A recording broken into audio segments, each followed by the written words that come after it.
Everyone is broke pero everyone looks rich. Paano nangyari yon? Because here in Manila, looking rich is surprisingly easy. Pero staying financially stable, that's a different topic. When this post about fake rich trended online, it got me thinking, magkano nga ba magmukhang mayaman dito sa Maynila? And more importantly, is it worth it? Kasi dito sa Manila, napakadali lang na hindi maging mayaman pero magmukhang mayaman. You just need the right location, the right coffee shop, the right outfit, and the right Instagram angle. Pero what no one really talks about is what that lifestyle quietly costs you every single month. This video is not about shaming anyone. Hindi ko sinasabi na wag na kayong gumastos, wag na kayong mag-coffee shop. Pero I do think that we need to talk about it kasi maybe it's slowly eating away at your financial stability without you even noticing. If you're new here, my name is Jane and in this channel, I talk about personal finance and frugal living. Without further ado, let's talk about how much does it really cost to look rich here in Metro Manila. Let's start with something a very typical scenario dito sa Maynila. Coffee plus convenience. A typical productive day looks harmless, pero usually ito yung mga ginagastosan natin. First is cafe drinks, which costs around 180 pesos to 280 pesos per drink. Number 2 is TNVS instead of commute. Most likely gagastos ka dyan ng around 150 pesos to 350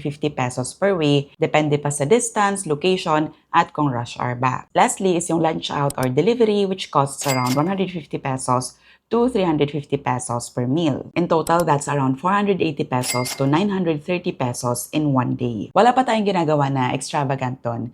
Kinompute lang natin kung magkano yung ginagastos mo on a typical working day. Do that 5 times a week and that will cost you around 3,000 pesos to 4,000 pesos per week. Kapag monthly naman, that's around 12,000 pesos to 16,000 pesos per month. Just to feel functional. Just to feel na convenient yung pagpasok mo sa trabaho, araw-araw. Pero these expenses kasi, they don't just hit you once. Hindi naman natin siya ginagawa kapag sahod lang, di ba? Ginagawa natin siya 3 to 4 times a week. They hit you slowly until unti-unti nagiging part siya ng daily routine mo.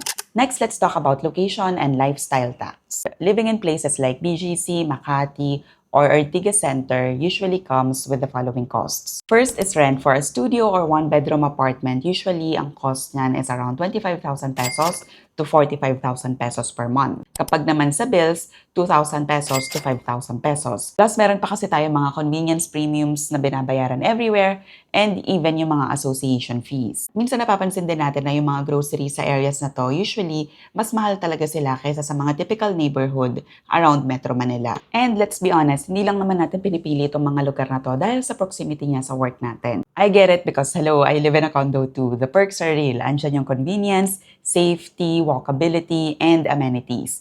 Pero these perks come with lifestyle costs that we don't see upfront. And once you're in it, nakapagbayad ka na ng down payment mo, meron ka ng advance, may deposit ka na, mahihirapan ka na mag-opt out. So may times na napipilitan talaga tayo na mag-subscribe dun sa mga lifestyle costs na yon. Next, let's talk about the outfit and the appearance cycle. Looking put together costs more than we admit. Lalo na para sa ating mga girlies, mas mahal talaga siya, lalo na kapag meron tayong mga event na attendan or even just a simple dinner with friends or brunch with your colleague. Kasi for example, a new outfit for an event or dinner will cost you around 1,500 pesos to 3,000 pesos. Shoes or bag upgrade will cost you around 2,000 pesos to 5,000 pesos per month, while grooming, nails, and hair salon treatment will cost you around 1,000 pesos to 3,000 pesos per month. Kahit na sabihin mo na hindi mo siya madalas ginagawa and minsan ka lang naman mag-splurge, it will cost you around 3,000 pesos to 6,000 pesos just to look presentable,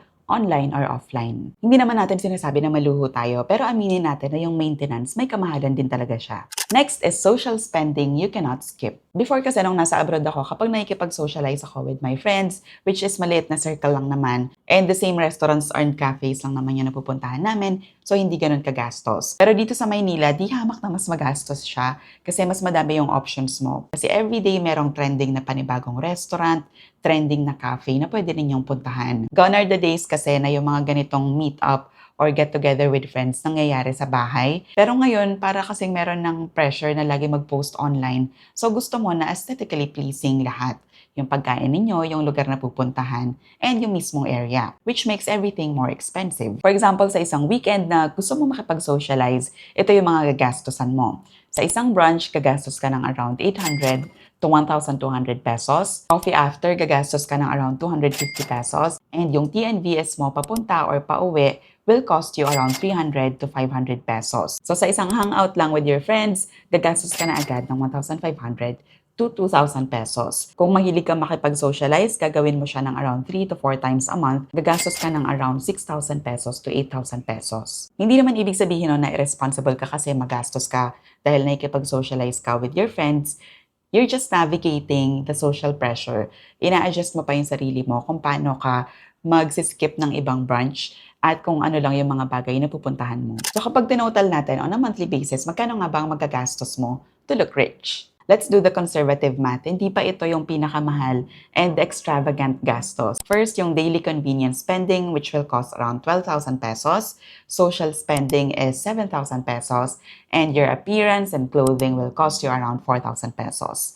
In total, that's around 23,000 pesos per month. And that's before rent, bills, savings, and investment pa. Don't get me wrong, looking rich doesn't automatically mean you're bad with money. May mga kilala kasi ko na they always look put together, clean outfits, nice bags, polished vibe. Pero ang difference kasi is sila, they're very disciplined with their finances. They know how to budget for their appearance without compromising their savings or investments. So that's totally fine. Pero I think that's a different conversation altogether. So let's just have a different video for that topic. What we're talking about here kasi is when your money is going to visibility, not security. When you're funding the aesthetic and not the emergency fund. When you look stable pero in reality, you're one emergency away from a big financial stress. Yun yung difference niya. Now, let's talk about the emotional cost naman of looking rich. Kasi honestly, beyond the money, meron din siyang emotional cost sa'yo. First is the constant checking of your bank account every swipe, asking yourself kung kaya pa ba. Number two, it's enjoying the coffee or dinner with friends, and then after, merong konting panic kung meron ka pa bang pamasahe pa uwi, or kaya mo pa bang mag-grab. Number 3 is feeling guilty kapag nag-decide ka to stay home and then you feel like you're missing out. Number 4 is the pressure to always look put together kahit na alam mo na yung pera na ginagamit mo for OOTDs, meron siya dapat kinakapuntahan na mas importante. So, in reality, hindi lang siya basta gastos financially, it's also the mental load. To conclude this video, let's answer, should you really subscribe to this lifestyle of looking rich? If you genuinely have the money for it, then go ahead. Enjoy the daily cafe drinks, enjoy the weekly brunch with friends, and enjoy the non-stop travel here locally or internationally. Pera mo yon, pinaghirapan mo siya, so dapat talaga ma-enjoy mo. But here's the hard truth. Being able to afford something doesn't automatically mean that it's the best use of your money. Kasi minsan we're not really paying for the coffee, the brunch with friends, or the travel abroad. We're paying to feel included, to feel seen, to be relevant online. And if this looking rich lifestyle only works as long as you don't miss a paycheck, then hindi talaga natin siya matatawag na luxury. The real question kasi shouldn't be, can I afford this today? The real question should be, can I afford this consistently without stressing about my future? What actually feels rich here in Manila is having savings, saying no without the need to explain, walking kung short distance lang naman, making coffee at home, and boring habits that compound like investing. Hindi aesthetic tong mga to, you might even find them boring, pero if these things can help improve your future and secure your finances, then I definitely think that they're worth looking into. If this video made you pause and think about your monthly expenses, I have more similar topics in my YouTube channel. You can start by watching this video. That's it for today. Ciao!